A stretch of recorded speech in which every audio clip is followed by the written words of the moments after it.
9h30, 11h sur Europe 1. Culture Média. Thomas Hill. Et on démarre évidemment cette émission avec la session de rattrapage de Jean-Luc Lemoine. Et alors Jean-Luc, nous recevons donc Thomas Huchon pour son livre « Résister aux fake news ».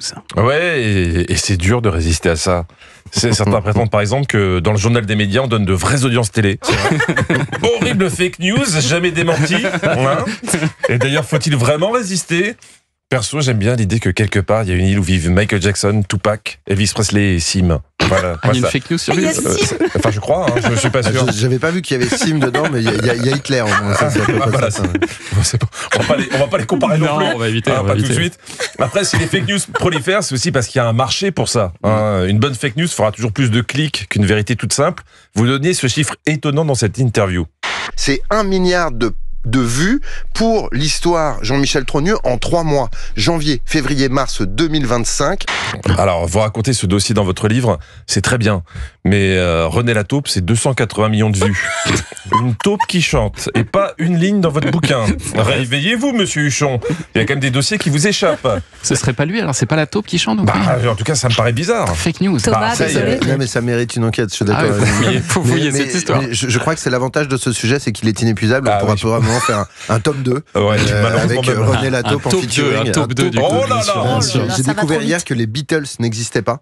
Selon une théorie du complot, les Beatles seraient en fait un complot, une organisation pour nous manipuler, parce qu'en fait, ils n'auraient pas pu, dans le temps de leur carrière, produire autant de chansons merveilleuses, répondre aux sollicitations sociales que ça implique et aux sollicitations médiatiques. Bien sûr. Donc ça serait en fait une espèce de méga conspiration qui aurait payé des comédiens pour produire tout cela, mais il y aurait en fait d'autres gens que ceux que nous connaissons. Et il y a un autre truc sur les Beatles qui a tombé par terre Mais aussi. vous nous le ferez tout à l'heure, parce que là, il y a Jean-Luc Lemoine qui va s'impatienter. Excusez-moi, mais là j'étais en clientèle. Ouais, écoutez, je vais passer à la suite. Hein. On va passer à la deuxième partie parce que sinon, vous voulez non Si, allez-y, non, vous voulez pas sur finir School TV, vous parlez quand même de la propagation d'idées Aux complotistes. États-Unis, les gens qui pensent que la Terre est plate, eh bien, le croient majoritairement, mais extrêmement majoritairement, à 90%, parce qu'ils ont vu circuler l'idée que la Terre était plate dans des vidéos sur YouTube. Ouais, c'est logique. Ah, tu vois une vidéo sur le platisme, bah tu rigoles. T'en vois une deuxième, tu ricanes. T'en vois une troisième, tu commences à froncer les sourcils. À la 10e, tu te dis et pourquoi pas bah si c'était faux, il ferait pas autant de vidéos. C'est ça. Mais la question, c'est quand tu commences à penser ça, est-ce que tu sens la lumière mourir dans tes yeux ? C'est juste ça. Je vous laisse méditer là-dessus. On a 2 heures. Bon, et alors Jean-Luc, pour votre session d'attrapage, vous avez décidé aussi de changer. Hein. Vous n'avez pas regardé Marié au premier regard ou Marié au premier regard, nouveau rendez-vous avec l'amour, non. Une émission qui n'a absolument rien à voir. C'est 4 mariages pour une lune de miel. Eh oui, Thomas, car à la télé, il y a pratiquement que des émissions en rapport avec le mariage en ce moment. Je pense que même si je regarde Le Meilleur Pâtissier, je vais tomber sur une spéciale pièce montée. 4 mariages et une lune de miel, je vous rappelle le principe. 4 couples qui ne se connaissent pas s'invitent mutuellement à leur mariage et chaque épouse donne des notes au mariage des autres. Voilà, en gros, si t'as pas de belle famille, la production t'offre des gens pour venir dober sur ton mariage et faire du plus beau jour de ta vie, le moment le plus gênant de l'année. C'est ça. Alors chaque mariage a un thème, ça va plaire à mon ami Julien. Commençons par celui de Virginie. Le thème de notre mariage, c'est rêve de routier, parce que nous sommes routiers tous les deux. Nous mangeons camion, nous dormons camion, nous rêvons camion. Oui, on se pose tous la même question. Hein. Quand tu parles camion toute la journée, combien tu subis de poète-poète? Virginie et Manu se sont rencontrés via un réseau social. Ça a matché tout de suite et Virginie a fait le premier pas en allant chez lui. Je suis arrivée devant chez toi, j'ai tambouriné à la porte, t'as ouvert. Et c'est là qu'on a échangé notre premier baiser, et là c'était complètement magique. Ouais, Virginie, elle a pas de temps à perdre. Virginie, elle mène sa vie comme si elle était garée en double fil. Virginie, quand tu lui plais, elle débarque chez toi, elle défonce ta porte et te chope la bouche. Ou le contraire, elle te chope la porte et te défonce la bouche. Virginie, Manu, en fait, ça a été le coup de foudre. J'ai senti ce soir-là que Manu pouvait être l'homme de ma vie parce que c'est lui en moi, quoi. Ouais, elle a raison. Quand tu sens que c'est lui en toi, c'est l'homme de ta vie. Ou c'est un entretien d'embauche avec Thomas Hill. C'est ce que m'a raconté Julien Pichenet. Non. C'est Julien, il m'a dit qu'il avait eu ça. Tout est faux dans cette chronique. C'est insupportable. Bon, avec un thème routier pour un mariage, évidemment, les autres candidates ont des attentes sur la déco.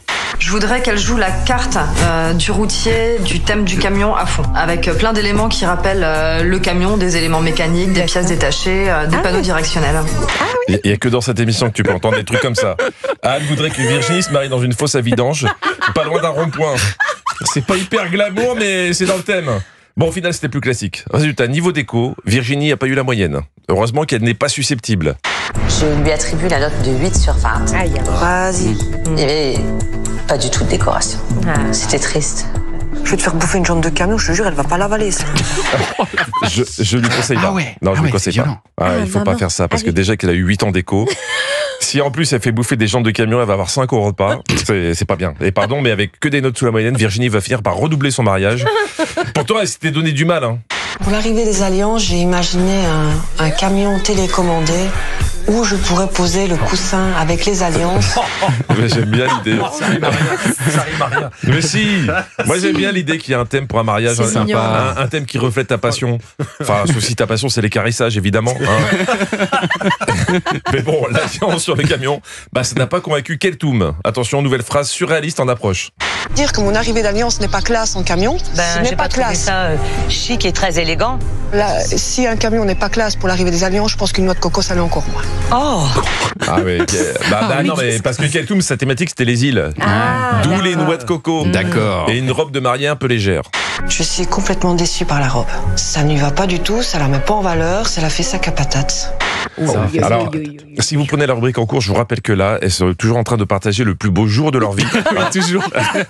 La gagnante remporte un voyage de noces et les 3 autres 10 ans de thérapie. Et je vous fais les autres mariages bientôt. Oh, c'est exceptionnel. Ah oui, j'adore. Alors là, ça on adore. Ça, cette émission-là, vraiment. C'est ma deuxième préférée après mariage, marié au premier regard. Ah là, on est au sommet. Dès qu'il y a des mariages. Merci Jean-Luc. Merci Jean-Luc qui nous régale chaque jour et qu'on retrouve demain en replay sur europe1.fr. Et vous serez, je le rappelle, en spectacle ce samedi chez vous à Pléneuf-Valandré et le 17 mai à Albert dans la Somme.